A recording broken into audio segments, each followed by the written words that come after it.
Hi guys, in this video I will show you how to change the language on Facebook PC, what you need to do. But before that, if you find this video is helpful, please subscribe to my channel and give a like. Okay, how to change the language on Facebook PC. When you are on Facebook, just click on your profile icon. After that, click Settings and Privacy, and then click on Settings.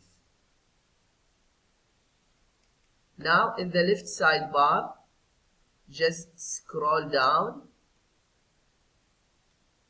and then click on Language and Region.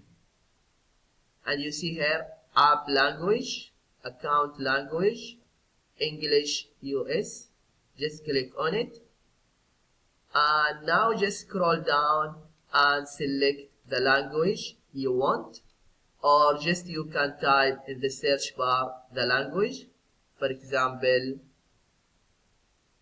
German, yeah, it's here. And if you want to change it to German, just click on it. Yeah, this is what you need to do if you want to know how to change the language on Facebook PC. I hope this video is helpful. Thank you for watching and see you in the next video.